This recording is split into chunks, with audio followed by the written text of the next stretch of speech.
देते हैं। चलिए आप लोग प्रश्नों को सुनिए और उनका सही उत्तर दीजिए। राज्यसभा के सदस्यों का कार्यकाल कितने वर्षों का होता है?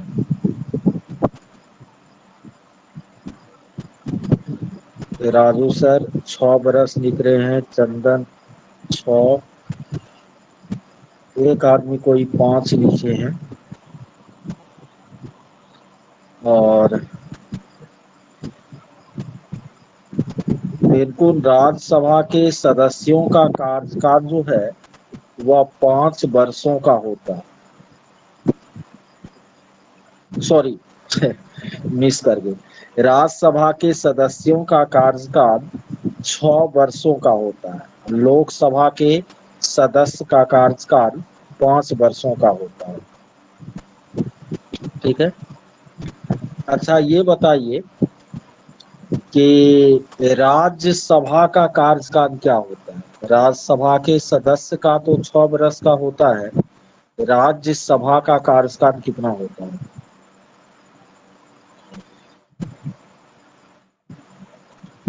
तो देखिए राज्यसभा जो है एक अस्थाई सदन है, यह कभी भंग नहीं होती। तो इनका जो कार्यकाल है वो कोई निर्धारित नहीं है, वो जब से बना है प्रत्येक 2 वर्ष के बाद इनके 1/3 सदस्य नए चुने जाते हैं, इसीलिए राज्यसभा का कोई कार्यकाल नहीं होता। लोकसभा का कार्यकाल कितना होता है आपको? लोकसभा के सदस्य सर का 5 वर्ष। सर हेलो हाँ कहिए। हाँ सर, विधान परिषद का 75 है ना संख्या? हाँ हाँ 75 है, विधानसभा का 243 है। वो तो थोड़ा सा सर मिस हो गया था। मॉडल में जो model set, sir model set में हाँ जो दिए थे विधानसभा के सदस्य का संख्या, तो उसमें 243 दिया हुआ है आंसर में। हाँ वो विधानसभा 243 होगा। देखिए विधानसभा जब के बड़ा सदस्य बड़ा का तो बोले ना विधानसभा का सदस्य 243, अब विधान परिषद का 75, ये तो बिल्कुल आसान बात है। वो कॉमन मिस्टेक लिखने में किसी से भी हो जाता है। बड़ा बड़ा कमीशन जब क्वेश्चन सेट करता है विद्वानों का समूह, तो वो भी कुछ क्वेश्चन जो है मिस कर जाते हैं। तो और एक सर, हम भी उस दिन सर परसों ना नेटवर्क नहीं थी तो हम क्लास नहीं कर पाए थे, तो एक क्वेश्चन में सर थोड़ा और डाउट है। भारत का लंबा जो है सबसे हाँ वो भूपेन हजारिका सेतु अब हो गई है महात्मा गांधी सेतु, चेंज हो गया है। भूपेन हजारिका सेतु असम में महात्मा बना गांधी है। के लिए ना। हाँ चलिए अगला क्वेश्चन है आप लोगों से।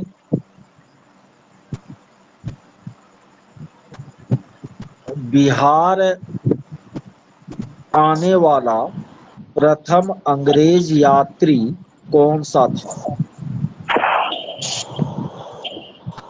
माइक बंद कर लीजिए। वर्षा का उत्तर बिल्कुल सही है। बिहार आने वाला प्रथम अंग्रेज यात्री रॉल्फ फिच रॉल्फ फिच था।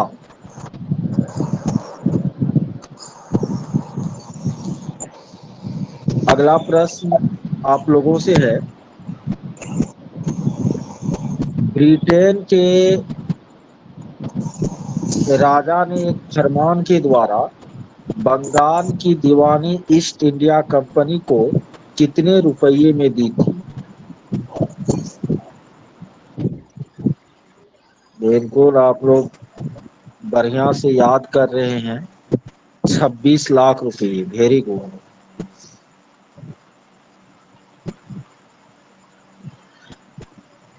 अगला प्रश्न है। बिहार में सर्वप्रथम कौन सा यूरोपियन कंट्री का लोग आया था? बिहार में सबसे पहले कौन आए? अंग्रेज आए, पुर्तगाली आए, फ्रांसीसी आए, कौन आए? बिल्कुल पुर्तगाली आए थे।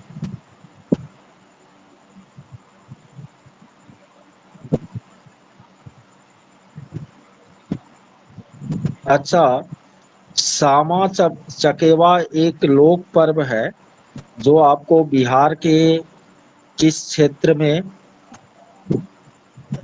लोग मनाते हैं?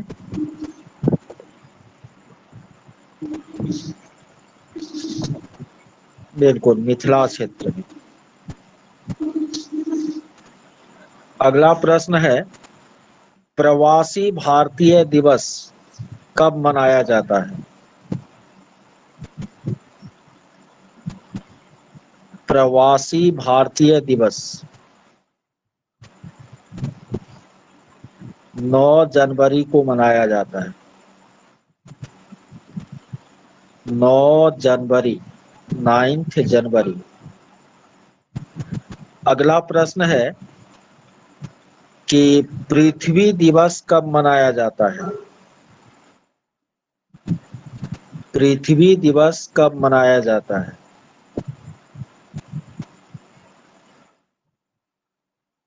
राइट आंसर इज 22 अप्रैल, 22 अप्रैल। 22 अप्रैल को पृथ्वी दिवस मनाया जाता है।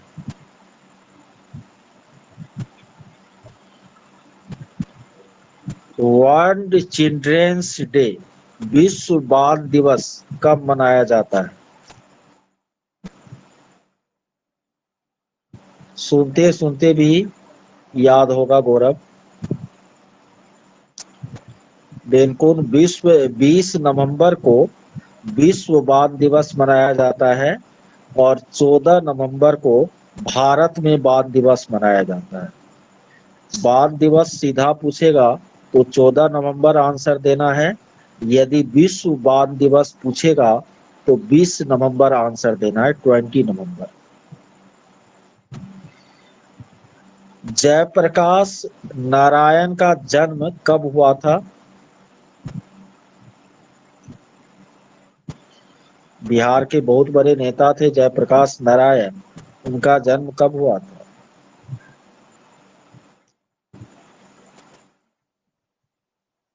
11 अक्टूबर 1902 ईस्वी, सिताब दियारा नामक गांव में।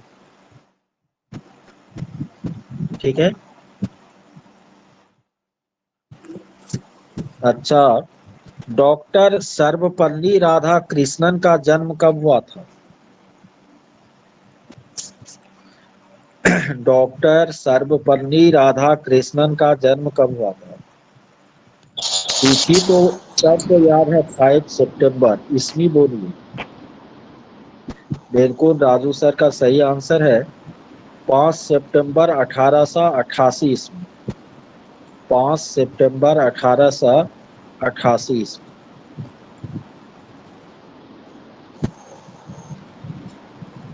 अच्छा, साथिया, साथिया, साथ निभाना, साथिया जो है कहाँ का लोक कला है? जिनके माइक ऑन है कृपया बंद कर लीजिए। साथिया जो है गुजरात की लोक कला है। कहाँ का? गुजरात का साथिया। इनका माइक ऑन है।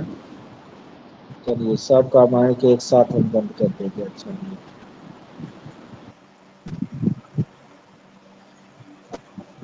गौतम का है। चलिए, अगला प्रश्न है, रेड क्रॉस का मुख्यालय कहाँ है? रेड क्रॉस, बिल्कुल जेनेवा में है। रेड क्रॉस का मुख्यालय जेनेवा में है। कॉमनवेल्थ या राष्ट्रमंडल का मुख्यालय कहाँ पर है?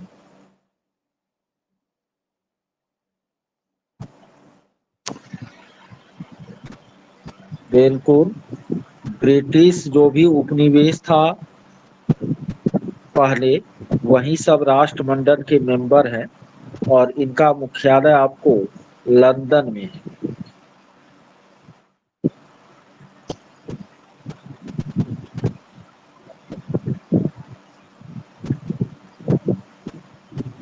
भूपेन हजारिका सेतु भूपेन हजारिका सेतु असम में ब्रह्मपुत्र नदी से निकलने वाली किस नदी पर बनी है?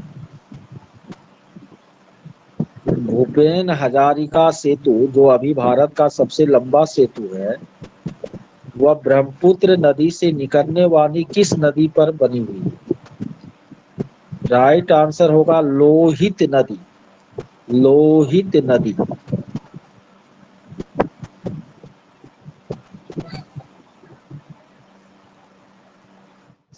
अच्छा, हिंदी दिवस हिंदी दिवस कब मनाया जाता है?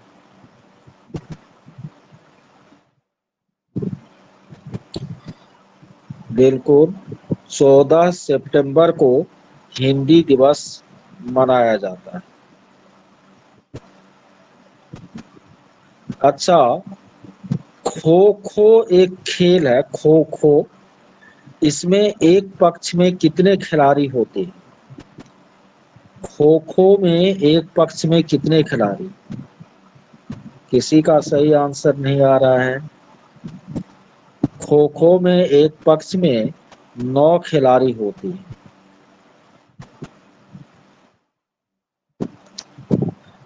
अच्छा, रग्बी फुटबॉल में एक पक्ष में कितने खिलाड़ी होते हैं? रग्बी फुटबॉल में एक पक्ष में कितने खिलाड़ी होते हैं? देखिए, फुटबॉल में 15 खिलाड़ी होते हैं एक पक्ष में, और रग्बी फुटबॉल में एक पक्ष में फुटबॉल में 11 और रग्बी फुटबॉल में एक पक्ष में 15 खिलाड़ी होते हैं। जनरल जो फुटबॉल है उसमें एक पक्ष में 11 खिलाड़ी होते हैं और रग्बी फुटबॉल में एक पक्ष में 15 खिलाड़ी होते हैं। अगला प्रश्न है कि विश्व जनसंख्या दिवस कब मनाया जाता है? वर्ल्ड पॉपुलेशन डे कब मनाया जाता है?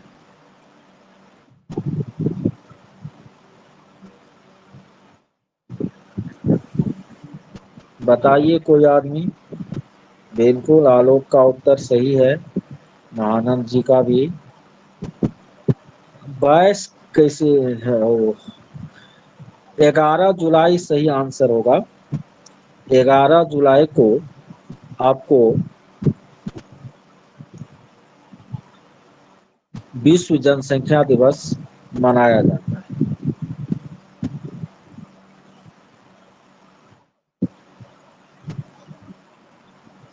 सांप और मगरमच्छ अपने दांतों को जीवन में कितनी बार बदलते हैं?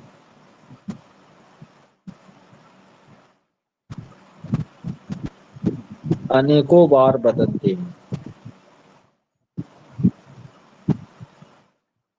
अच्छा, संसार की 5वीं और भारत की पहली महिला जिन्होंने एवरेस्ट की चढ़ाई की, उनका नाम क्या है?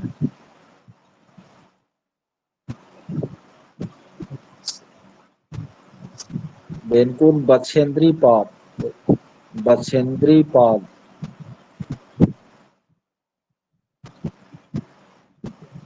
नालंदा विश्वविद्यालय की स्थापना किस वंश के शासन काल में हुई थी? मौर्य काल में, गुप्त काल में, शुंग वंश के शासन काल में, पाल वंश के शासन काल में? बिल्कुल, गुप्त काल में हुई थी। कुमार गुप्त इसके संस्थापक थे 5वीं सदी में।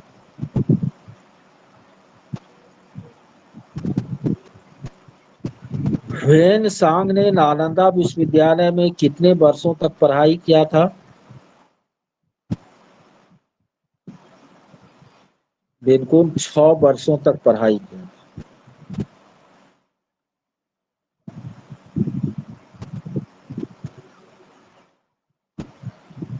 अगला है कि ढोकला ढोकला जो है कहाँ का भोजन है?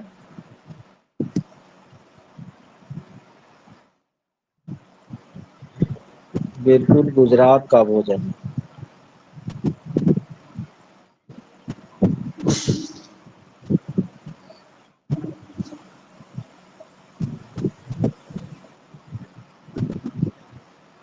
अच्छा, अभी आपको टोटल 8 ग्रह है, उसमें आंतरिक ग्रह कौन कौन है?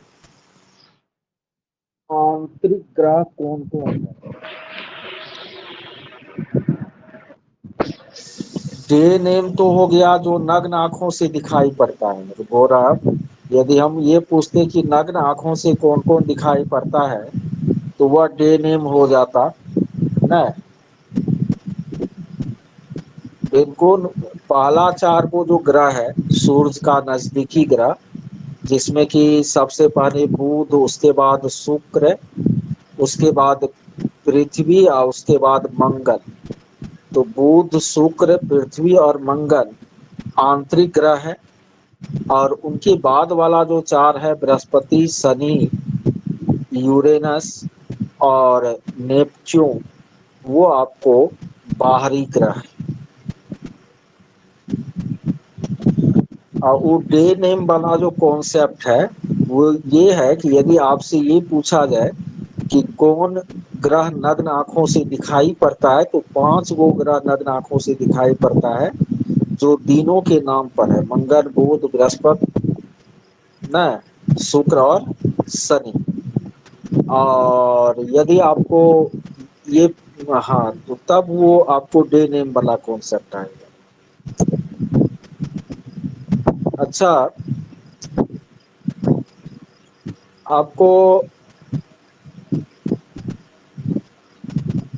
कोई स्थान जो है ग्रीनविच मीन टाइम से, सॉरी, कोई स्थान जो है वह 82.82 पश्चिमी 10 देशांतर पर स्थित है।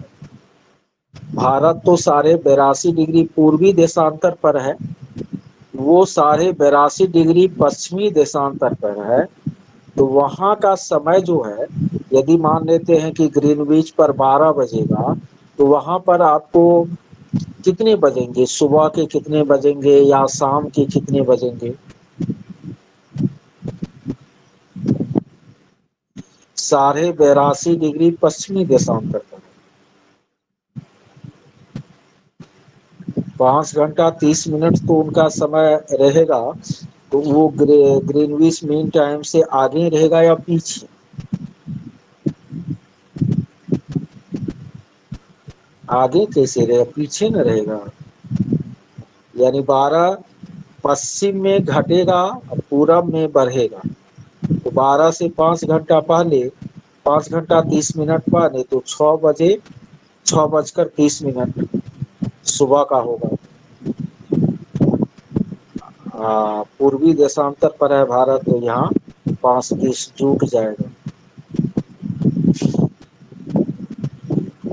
अच्छा, अगला प्रश्न आप लोगों से है कि भारत के एक ऐसे राष्ट्रीय उद्यान का उदाहरण दीजिए जहां पर सिंह पाया जाता है, लायन पाया जाता है।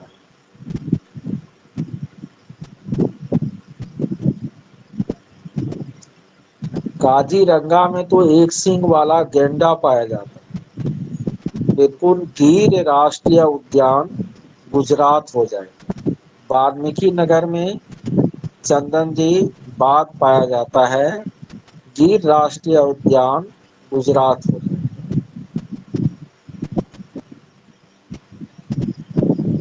अच्छा,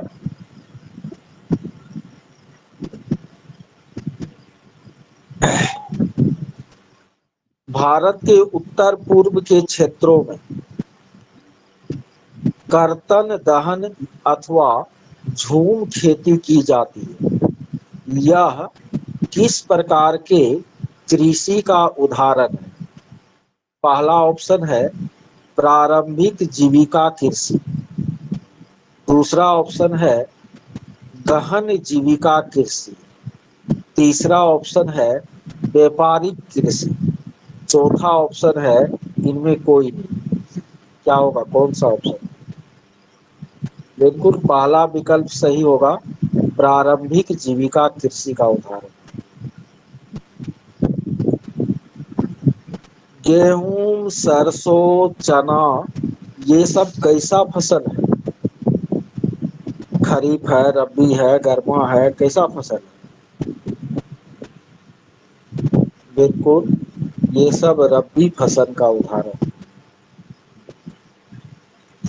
भारत का सबसे लंबा राष्ट्रीय राजमार्ग कौन सा है? कौन सा एनएच भारत का सबसे लंबा है?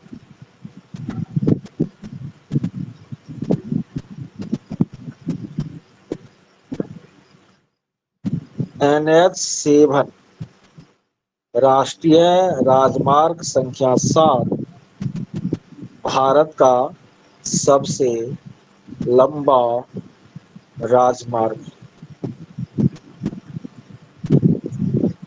अच्छा ये बताइए, भारत में जितना सड़क है उसमें राष्ट्रीय राजमार्ग कितना प्रतिशत है? 80%, 16%, 4%, 2%, कितना प्रतिशत है? राष्ट्रीय राजमार्ग कितना परसेंटेज?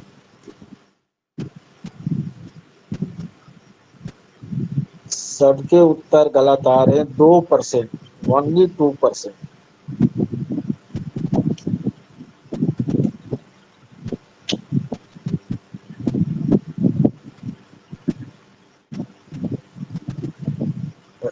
जितना टोटल सड़क है भारत में, उसमें राष्ट्रीय राजमार्ग जो है केवल 2%।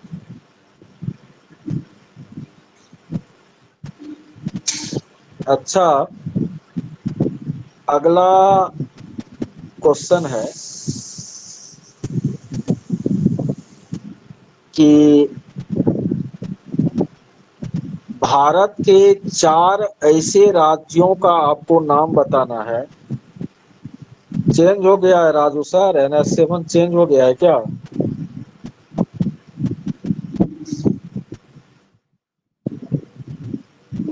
ओके, देख लेते हैं, हो सकता है। पहले तो NH7 ही था सबसे लंबा राष्ट्रीय राजमार्ग।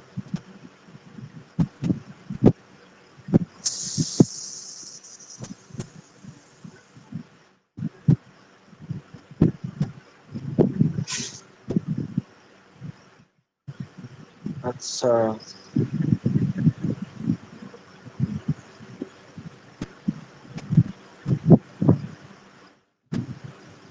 आया नहीं है मेरे मोबाइल में, नेटवर्क उस मोबाइल में नहीं है।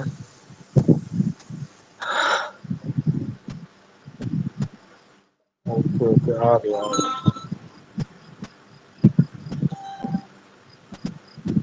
चलिए आगे तब तक बढ़ते हैं।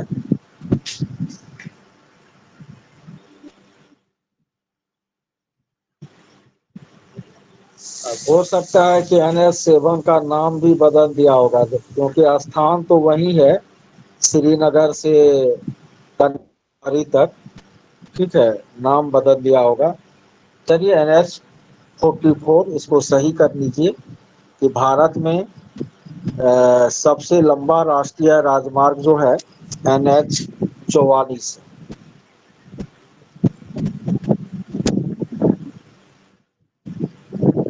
चलिए, एक्टिव स्टूडेंट रहने से ये सब फायदा होता है। अगला प्रश्न आप लोगों से है कि थोड़ा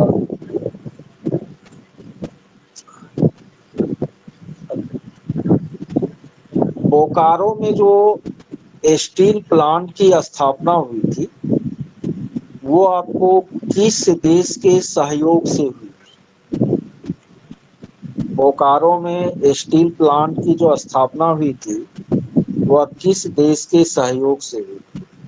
बहुत अच्छा। रूस के सहयोग से भी, रसिया के सहयोग से बोकारो स्टील प्लांट की क्या हुई थी, स्थापना हुई थी। अच्छा, भिलाई इस्पात संयंत्र जो है वो किस राज्य में है? भिलाई कहाँ पर है? भिलाई, भिलाई पूछ रहे हैं हम।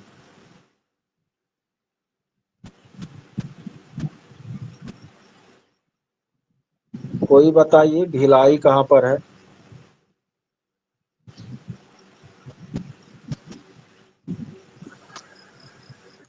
इतना सारा आंसर आ रहा है, बहुत लोग जुड़े हुए हैं।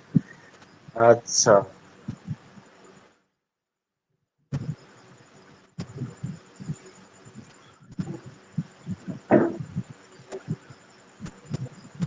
अब जा करके लग रहा है कि आप लोग सही रास्ता पकड़ रहे हैं। बिल्कुल, भिलाई वर्तमान में आपको छत्तीसगढ़ ही हो जाएगा। ठीक है, छत्तीसगढ़ में स्थित है भिलाई। राउरकेला कहाँ पर है?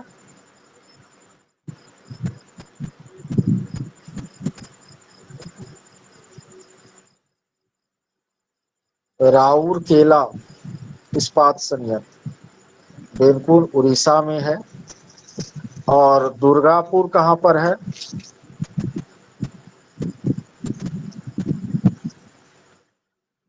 दुर्गापुर बंगाल में है। दुर्गापुर बंगाल।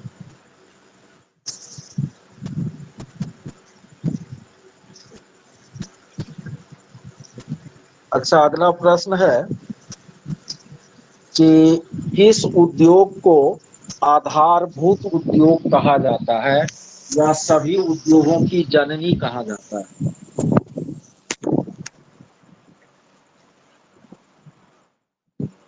इस उद्योग को सभी उद्योगों की जननी कहा जाता है। बिल्कुल, लोहा इस्पात उद्योग हो जाएगा।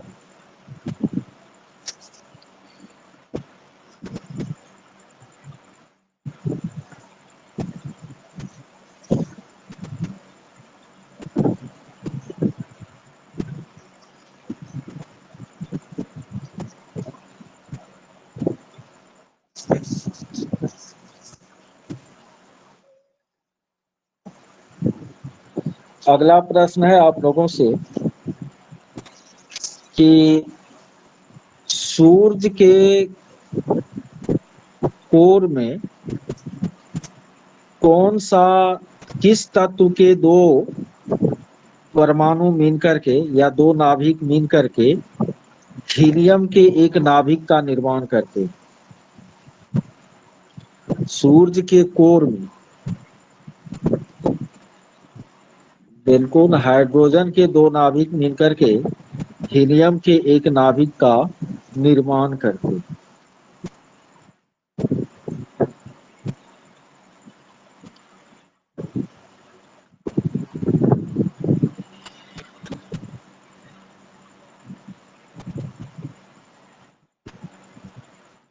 हाइड्रोजन मिल करके हीलियम का निर्माण करता है। नेक्स्ट क्वेश्चन है आप लोगों से, सिरका, सिरका का रासायनिक नाम क्या है? सिरका का रासायनिक नाम क्या है?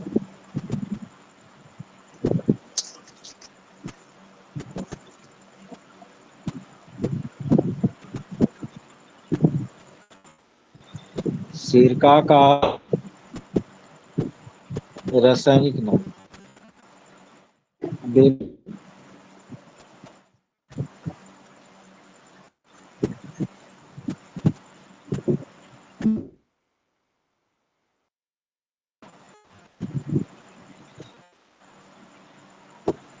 सिरका का रासायनिक नाम जो है वो एसिड है। अच्छा, सिरका का निर्माण जो है किस रासायनिक प्रक्रिया के द्वारा होता है?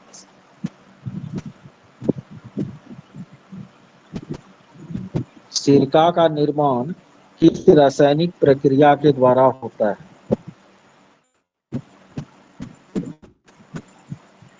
बिल्कुल, किण्वन के द्वारा होता है। किसके द्वारा होता है? किण्वन के द्वारा।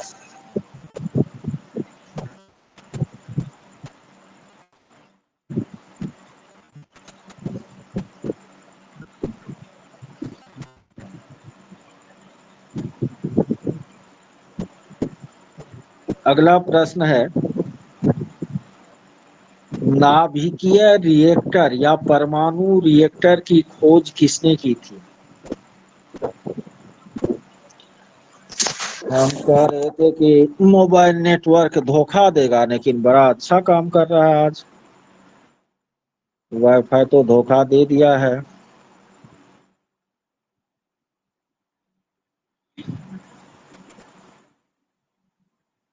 चंदन का सही उत्तर है, गौरव का एनरिको फर्मी। एनरिको फर्मी जो है वह नाभिकीय रिएक्टर की क्या की थी? खोज की थी।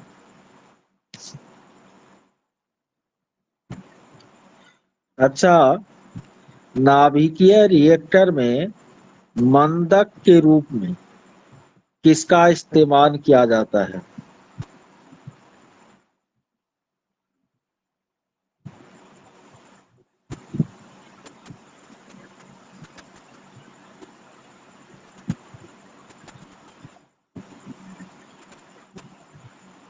बिल्कुल, भारी जल हो जाएगा। अच्छा, ऑप्शन भी दिया जाए। नाभिकीय रिएक्टर में आपको मंदक के रूप में भारी जल का भी इस्तेमाल किया जाता है और ग्रेफाइट के छड़ का भी इस्तेमाल किया जाता है, ये जान लीजिए। भारी जल और ग्रेफाइट दोनों का इस्तेमाल किया जाता है मंदक के रूप।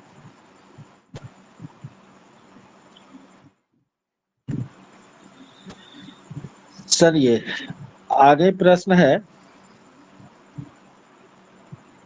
कि नाभिकीय रिएक्टर में नियंत्रक के रूप में न नियंत्रक छड़ के रूप में किसका प्रयोग किया जाता है?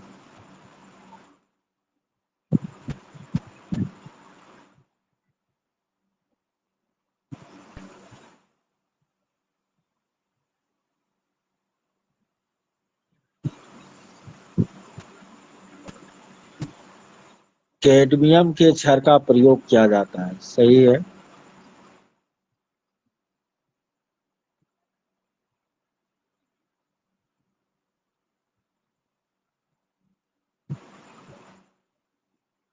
एक घरेलू सिलेंडर में, क्वेश्चन को सुनिए, एक घरेलू सिलेंडर में एलपीजी डैश में संग्रहित की जाती है। एक घरेलू सिलेंडर में एलपीजी डैश के रूप में संग्रहित की जाती है। पहला विकल्प है ठोस अवस्था, दूसरा विकल्प है गैस अवस्था, तीसरा विकल्प है तरल अवस्था, चौथा विकल्प है किसी भी अवस्था में की जा सकती है।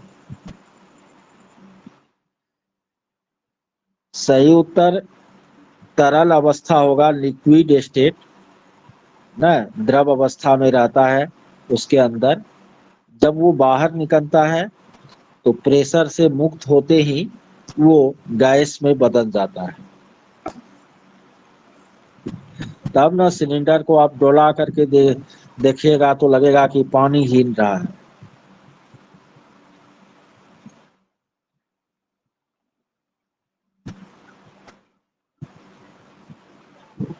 अच्छा, धोबिया सोडा का प्रचलित नाम या रासायनिक नाम क्या है?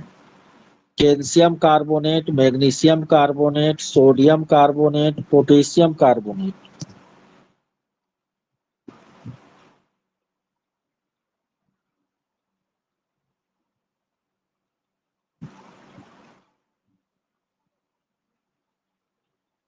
बिल्कुल, सोडियम कार्बोनेट सही उत्तर होगा। Na2CO3 into 10H2O।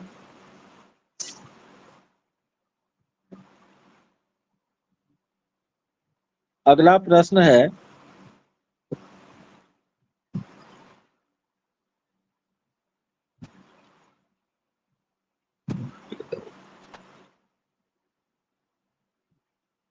निम्नलिखित में कौन पानी में घुलनशील है? आप लोग उसको घुलाते भी हैं। Sodium chloride, lithium bromide, calcium carbonate, magnesium iodide.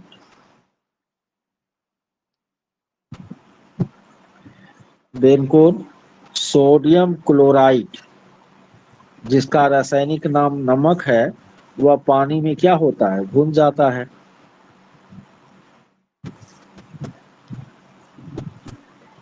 अगला प्रश्न है, Fe3O4, Fe3O4 ना, ये आपको किसका सूत्र है? बिल्कुल, फेरिक ऑक्साइड या मैग्नेटाइट।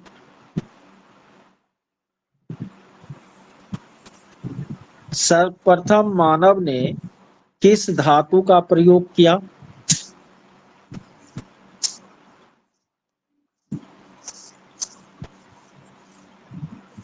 बिल्कुल, तांबा सही उत्तर होगा। सर्वप्रथम मानव ने तांबा धातु का प्रयोग किया।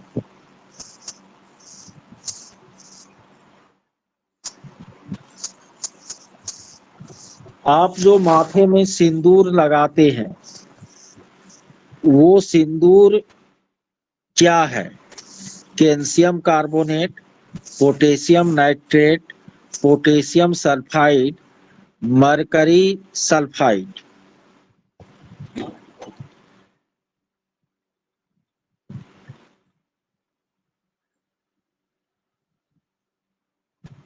मरकरी सल्फाइड न होगा सिंदूर का। इसमें कौन दे रहे हैं?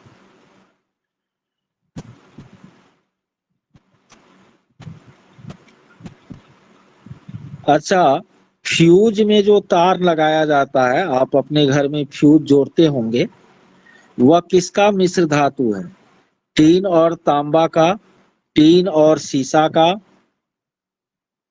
वाह, बहुत अच्छा। टीन और सीसा, टीन और सीसा। टीन और तांबा मिलके तो कांसा बनेगा। टीन और सीसा का वो मिश्र धातु होता है।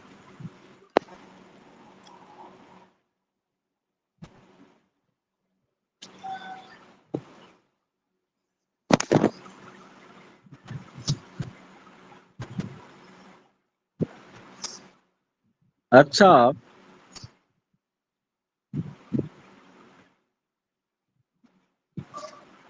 एक हाइड्रोजन में कितने न्यूट्रॉन होते हैं? एक हाइड्रोजन में कितने न्यूट्रॉन होते हैं?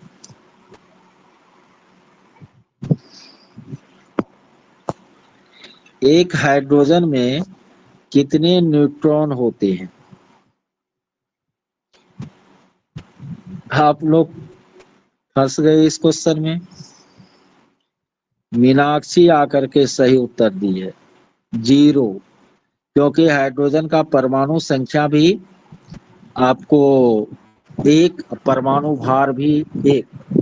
तो परमाणु संख्या एक तो प्रोटॉन की संख्या एक, तो न्यूट्रॉन 0 होगा, तभी ना परमाणु भार एक है।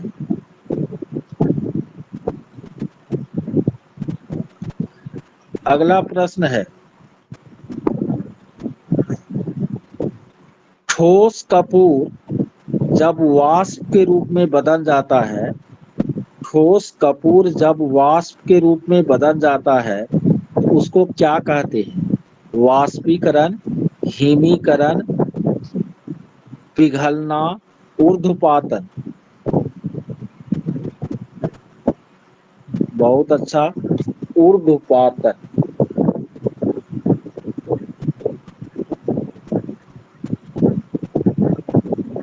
सूर्योदय और सूर्यास्त के समय सूर्य लाल क्यों दिखता है? अपवर्तन के कारण, प्रकीर्णन के कारण, व्यतिकरण के कारण, ध्रुवन के कारण। राइट आंसर दूसरा है, प्रकीर्णन के कारण।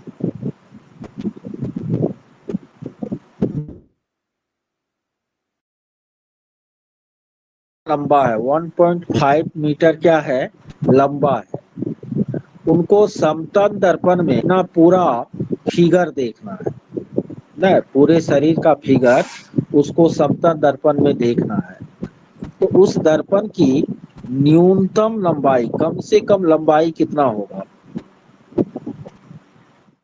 1.5 मीटर, 0.75 मीटर, 3 मीटर, 2 मीटर।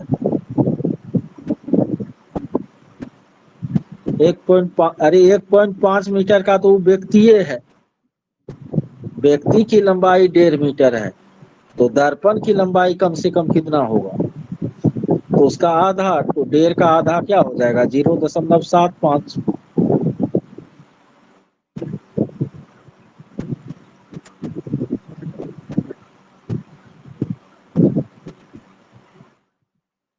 अच्छा, धूप वाला जो चश्मा होता है, धूप वाला चश्मा, उसका पावर या क्षमता कितना होता है? 0 डायोप्टर, 1 डायोप्टर, 92 डायोप्टर, 4 डायोप्टर।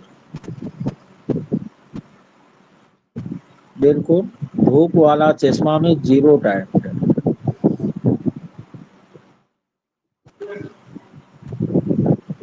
आप लोग तो बहुत अच्छा आंसर दे रहे हैं।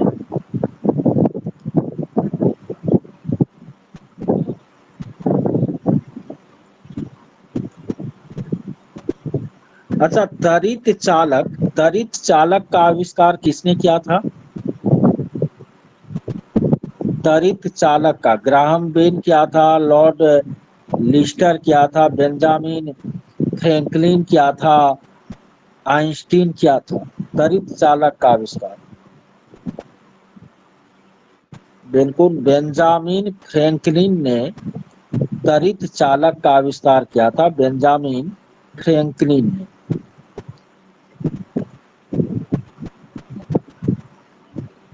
हाइड्रोजन के कितने समस्थानिक होते हैं?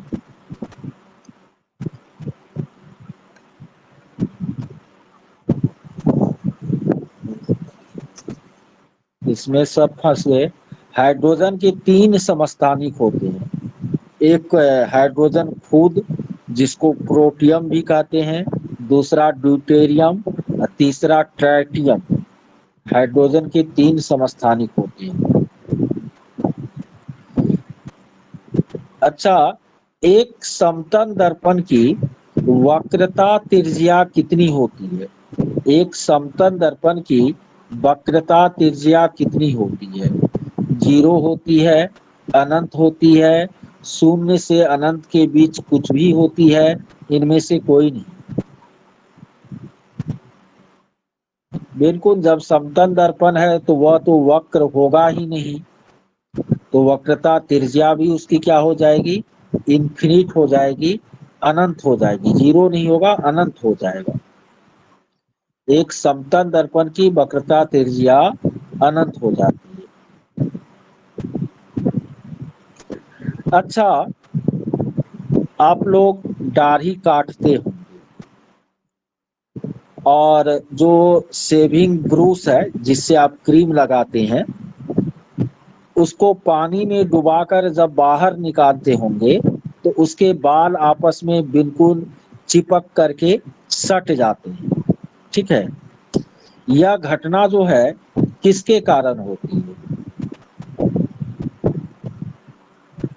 पृष्ठ तनाव के कारण, केशिकत्व के कारण, श्यानता के कारण, प्रत्यास्थता के कारण। पृष्ठ तनाव के कारण।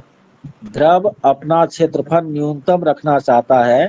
पृष्ठ तनाव, केशिकत्व तो हो गया, जैसे लालटेन में आपको तेल जो है बत्ती के द्वारा जो ऊपर चढ़ता है, या पेड़ पौधे में जाइलम उत्तक के माध्यम से जल और खनिज लवण जो पत्ती तक पहुंचते हैं, वो आपको केशिका का उदाहरण है। ये सरफेस टेंशन हो जाएगा पृष्ठ तनाव।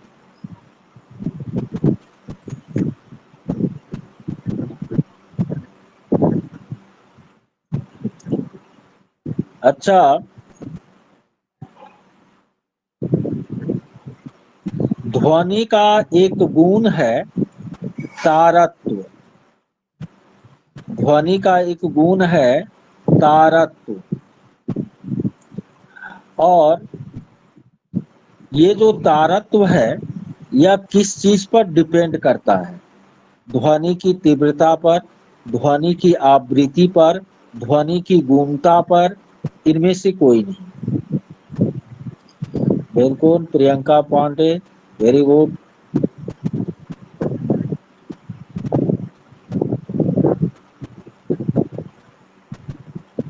बिल्कुल, ये आवृत्ति पर निर्भर करता है। त्रिविमीय चित्र निम्न में किसके द्वारा लिया जाता है? होलोग्राफी के द्वारा, फोटोग्राफी के द्वारा, फोटोक्रोमेटिक के द्वारा, रेडियोग्राफिक के द्वारा।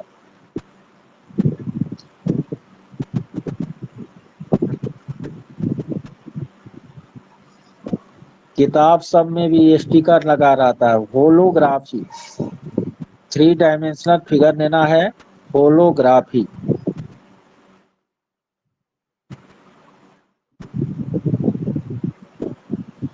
अच्छा, क्यूरी, क्यूरी जो है किसका मात्रक है? क्यूरी जो है किसका मात्रक है?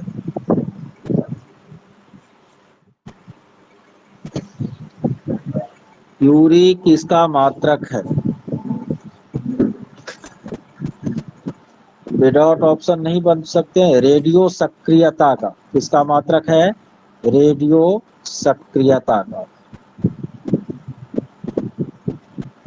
परमाणु बम जो है वह किस सिद्धांत पर आधारित है?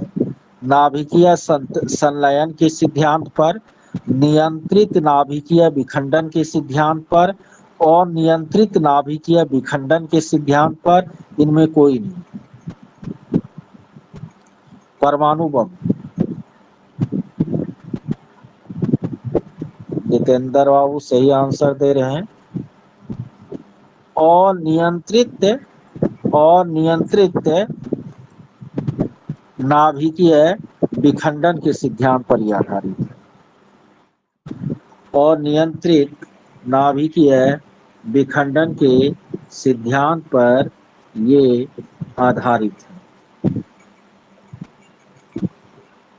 और सब आप लोग बताइए, मन लग रहा है?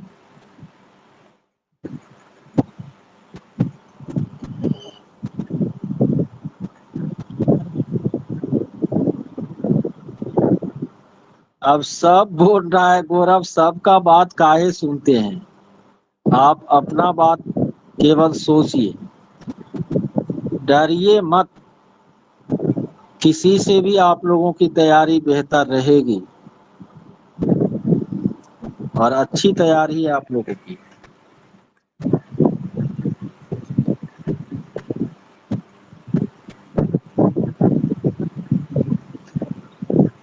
बिल्कुल। और कल से, वैसे आज तो हम जो पढ़ाए तो कारण था कि नेटवर्क थोड़ा मेरा वीक है, इसके लिए हम वीडियो कहे कि ऑडियो कम से कम चलेगा। लेकिन कल से ये चीज अब आप लोगों को टाइम जो है रखना पड़ेगा। हो सकता है कि हमको दिन को ही समय मिल जाए, रात को तो ये समय फिक्स है ही। इनके अलावा यदि हमको दिन को भी समय मिलेगा तो हम मैसेज कर देंगे, और जो लोग जुड़ने वाले होंगे वो जुड़ जाइएगा। मैसेज हम 2-3 घंटा पहले कर देंगे, और जो लोग नहीं जुड़ पाइएगा वो बाद में जो है अपना रिकॉर्डिंग जो है सुन लीजिएगा। लेकिन अब ज्यादा से ज्यादा पढ़ना पड़ेगा।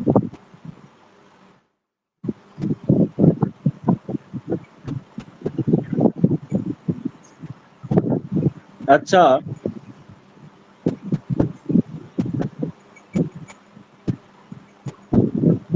सर टॉमस रो जो है भारत आए थे, किसके दरबार में उपस्थित हुए थे?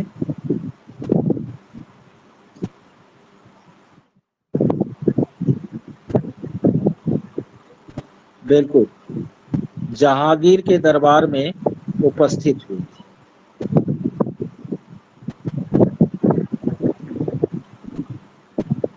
अच्छा, भारत में सबसे पहले तो पुर्तगाली आए,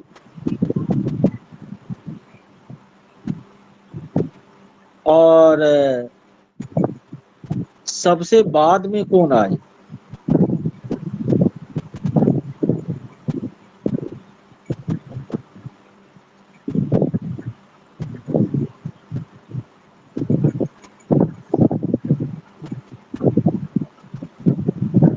सबसे लास्ट में फ्रांसीसी होना चाहिए, 1664 था वो।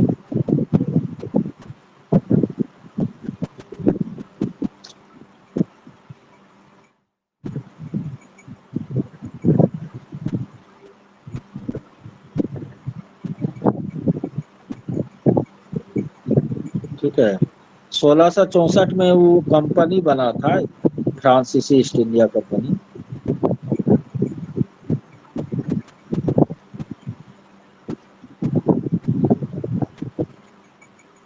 अच्छा,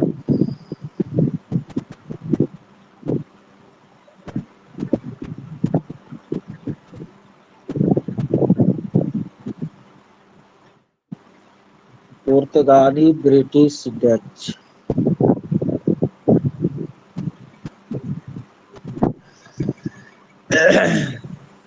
अच्छा, गौतम बुद्ध के पिता का नाम क्या था?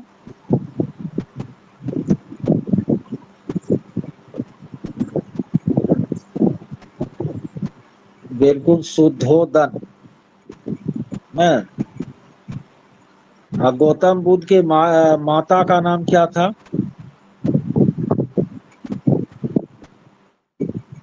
महामाया।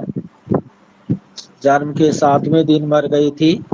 तब जो है गौतम बुद्ध की जो मौसी थी, प्रजापति गौतमी, उन्होंने उसका लालन पालन किया था। अच्छा, गौतम बुद्ध के पत्नी का नाम क्या था?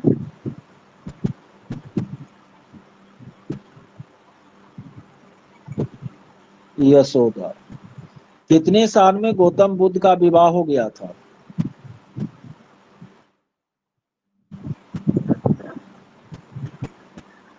16 साल।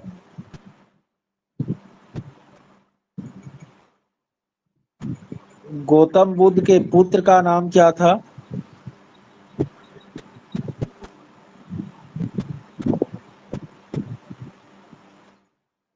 राहुल। गौतम बुद्ध के गृह त्याग की घटना क्या कहलाती है?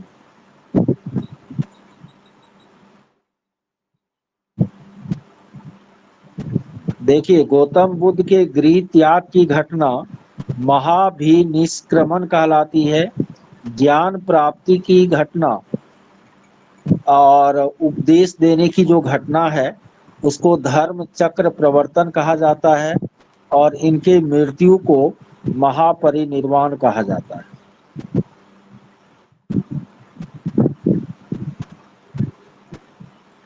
जब महाजन पदों का युग था, तो बिहार में आपको कितने महाजन पदों का मुख्यालय था? अभी के बिहार में कितने महाजन पदों का मुख्यालय था? बिल्कुल, 3 गो का था। एक अंग महाजन पद, जो कि आधुनिक भागलपुर के समीपवर्ती क्षेत्र में था, और इनकी राजधानी चंपा थी। दूसरा जो है वज्जी महाजन महाजन पद है, जो वैशाली जो है वर्तमान में, वहां पर था। वैशाली इसकी राजधानी थी। और तीसरा मगध महाजन पद, जिसकी राजधानी बदलती रही, पहले गिरिब्रज में इसकी राजधानी थी न। तो ये 3 महाजनपद अंग, वज्जी और मगध थे उस समय। महात्मा गांधी को राष्ट्रपिता सबसे पहले किसने कहा था?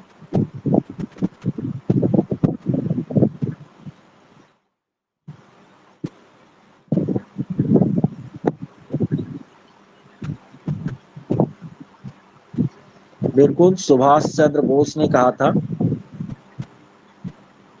जब भारत छोड़ो आंदोलन चल रहा था, उस समय इंग्लैंड के प्रधानमंत्री कौन थे?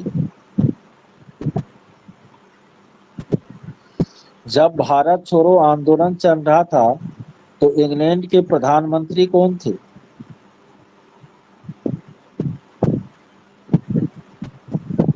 बिल्कुल, विंस्टन चर्चिल, जो कि गांधी जी को अर्धनग्न फकीर कहे थे।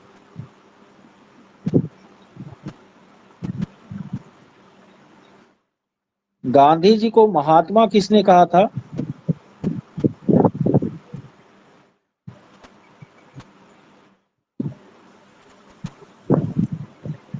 रविंद्रनाथ टैगोर। अच्छा, भारत के संविधान में अलग अलग देशों से प्रावधान लिए गए। राज्य का नीति निर्देशक तत्व कहाँ के संविधान से लिया गया? राज्य का नीति निर्देशक तत्व कहाँ के संविधान से लिया गया? बिल्कुल, आयरलैंड के संविधान से। कहाँ के संविधान से? आयरलैंड के संविधान से। अच्छा, स्वतंत्रता, समानता और बंधुत्व का सिद्धांत कहाँ के संविधान से लिया गया?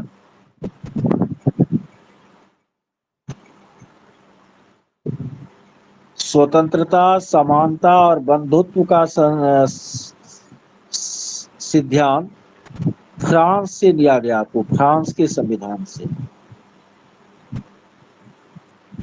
मौलिक अधिकार ये कहाँ के संविधान से लिया गया? America, USA, United state of America, वहां से आपको मौलिक अधिकारों को लिया गया। न्यायिक पुनरावलोकन, न्यायिक पुनरावलोकन ये कहाँ के संविधान से लिया गया?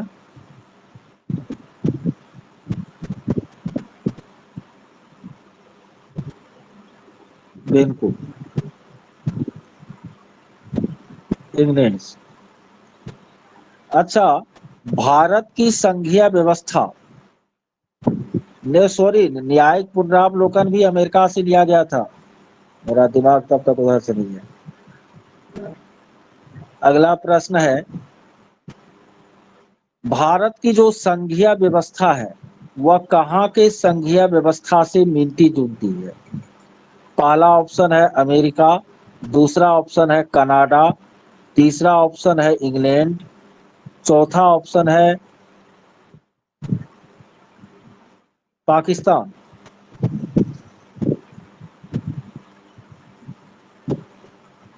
देखिए, अमेरिका के संघीय व्यवस्था और भारत के संघीय व्यवस्था में बहुत अंतर है। अमेरिका में हर एक स्टेट का अपना संविधान है, अपना झंडा है, और सेंट्रल का भी अपना संविधान और झंडा है। भारत में ऐसा नहीं है। भारत में पहले संघ बना तब राज्य बना, अर्ध संघीय व्यवस्था है। और ये अर्ध संघीय व्यवस्था कनाडा से मिलता जुलता है। कनाडा से यह प्रावधान लिया गया है।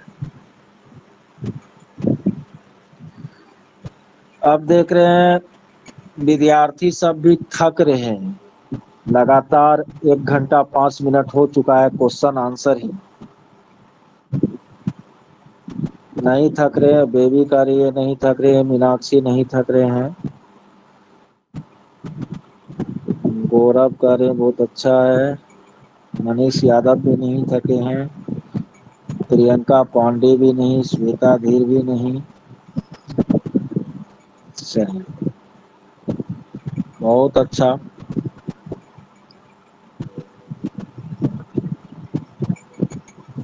अच्छा, भारत का प्रधानमंत्री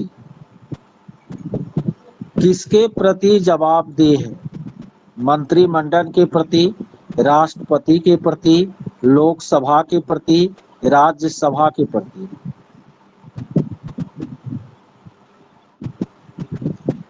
प्रधानमंत्री लोकसभा का नेता होता है, लोकसभा ही प्रधानमंत्री को चुनती है, तो लोकसभा के प्रति ना उत्तरदायी होगा।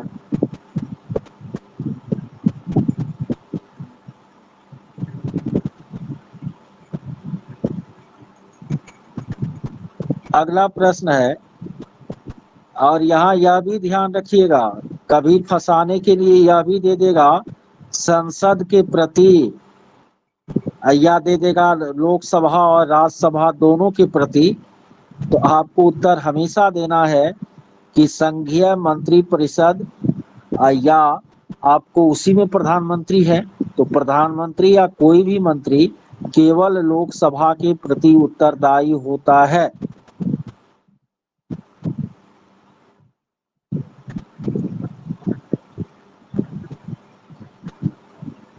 पूरे संविधान में मंत्रिमंडल शब्द का प्रयोग कितने बार हुआ है? हमारे देश का जो संविधान है उसमें मंत्रिमंडल शब्द का प्रयोग कितने बार हुआ है? 114 बार। ऑप्शन है 1 बार, 5 बार, 10 बार, 7 बार।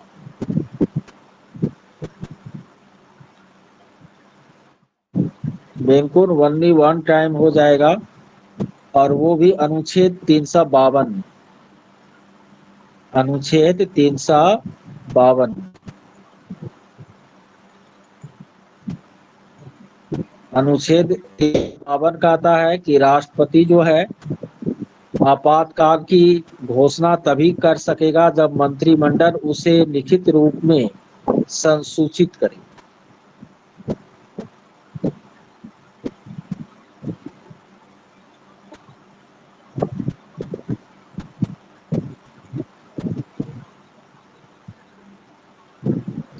भारत का प्रधानमंत्री मुख्य है राज्य सरकार का,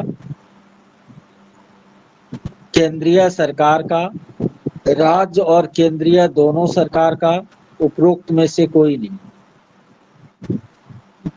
किसका मुखिया है? राज्य केंद्र दोनों का बना रहे आप लोग, तो मुख्यमंत्री का कौन काम का है?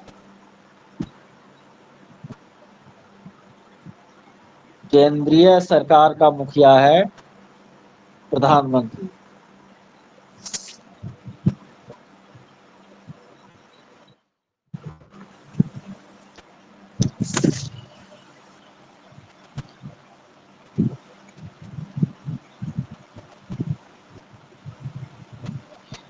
भारत के राजनीतिक व्यवस्था में कार्यपालिका डैश के अधीन रहकर कार्य करती है?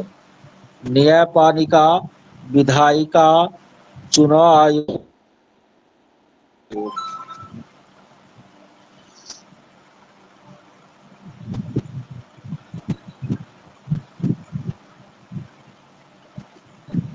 विधायिका।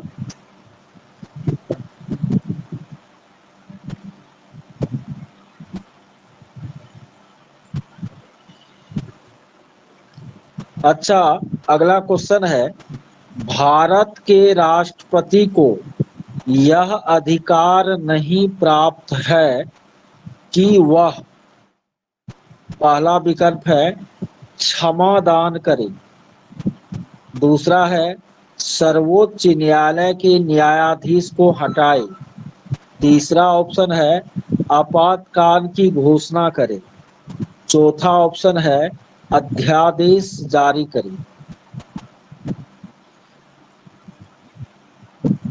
बिल्कुल क्षमादान तो कर सकता है अपराधी को, आपातकाल का भी घोषणा मंत्रिमंडल की सलाह से राष्ट्रपति करेगा, और अध्यादेश भी राष्ट्रपति के हस्ताक्षर से जारी होता है। लेकिन सर्वोच्च न्यायालय के न्यायाधीश को हटाना है, नियुक्ति की बात है तो वो राष्ट्रपति करेगा, लेकिन हटाने की बात जो है वो महाभियोग के द्वारा होती है, उसकी अलग प्रक्रिया है। तो ये काम आपको राष्ट्रपति नहीं करता। अगला है, भारत के राष्ट्रपति का चुनाव किया जाता है प्रत्यक्ष निर्वाचन के द्वारा, एकल हस्तांतरीय मत प्रणाली के द्वारा, आनुपातिक मत प्रणाली के द्वारा, है फुला बैलेट के द्वारा। इसमें दूसरा और तीसरा दोनों ऑप्शन सही है, एकल हस्तांतरणीय मत प्रणाली और आनुपातिक मत प्रणाली, ये दोनों सम्मिलित रूप से राष्ट्रपति चुनाव में प्रयोग में लाई जाती है। किस संशोधन के द्वारा संविधान में अनुच्छेद 51 को जोड़ करके मौलिक कर्तव्य को शामिल किया गया?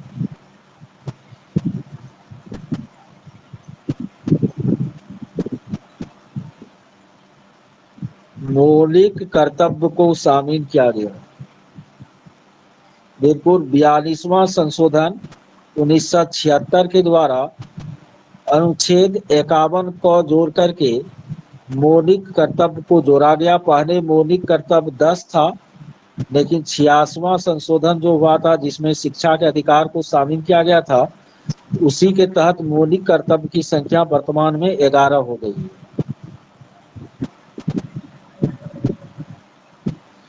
भारत के राष्ट्रपति को हटाया जा सकता है। पहला ऑप्शन है भारत के प्रधानमंत्री द्वारा, दूसरा है लोकसभा के द्वारा, तीसरा है भारत के मुख्य न्यायाधीश के द्वारा, चौथा है संसद के द्वारा। चौथा ऑप्शन हो जाएगा संसद। लोकसभा और राज्यसभा महाभियोग का प्रस्ताव दोनों में चलता है, तो संसद के द्वारा हो जाएगा।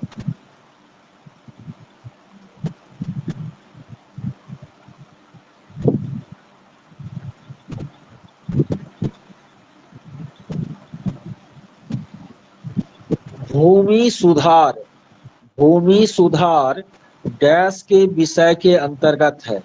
संघ सूची, समवर्ती सूची, राज्य सूची, इनमें कोई नहीं।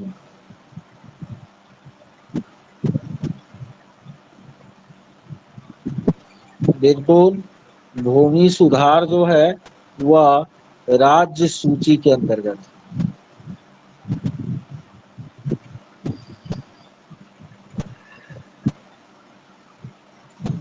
चलिए, अब सवा घंटा लगातार बोलते रह गए हैं, बहुत सारा क्वेश्चन आंसर हुआ, ठीक है। दूसरा चीज, जैसे पढ़ाते रहते लगातार नहीं बोलते तो और आधा घंटा खींच सकते थे, लेकिन इधर तो एक तरफा लगातार क्वेश्चन बोल रहे हैं। पीडीएफ आज दिए थे ना मैथमेटिक्स का, उसको समझाना था, लेकिन हम समझाना इसलिए नहीं शुरू किए, हमको लगा कि नेटवर्क हमारा धोखा दे देगा। मोबाइल नेटवर्क से काम चला रहे हैं, वाईफाई नेटवर्क खराब हो गया था, तो इसलिए हम दूसरा सब्जेक्ट आज नहीं शुरू किए। लेकिन फिर कल से जो होगी क्लास, तो उसमें पहले जो सब्जेक्ट पढ़ाने का है वो पढ़ाने के बाद अंतिम आधा घंटा जो है वह प्रश्न उत्तर का चलेगा।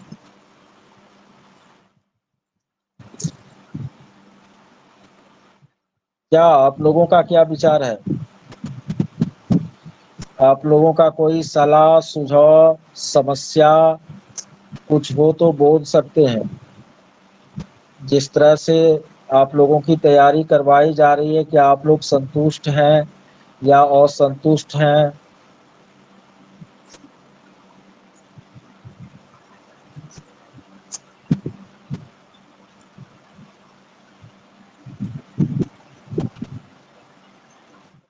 पीडीएफ नंबर हम ग्रुप में शेयर कर देंगे चंदन।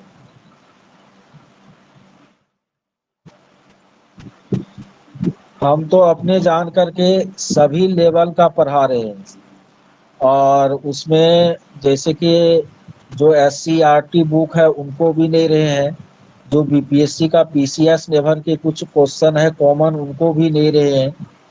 तो हम तो हर एक दृष्टि से अपना सारी ऊर्जा लगाए हुए हैं, बाद बाकी ईश्वर मालिक है। माँ सरस्वती जैसा चाहेगी वैसा होगा, लेकिन आप लोग सफल होंगे, ऐसा हमारा विश्वास है।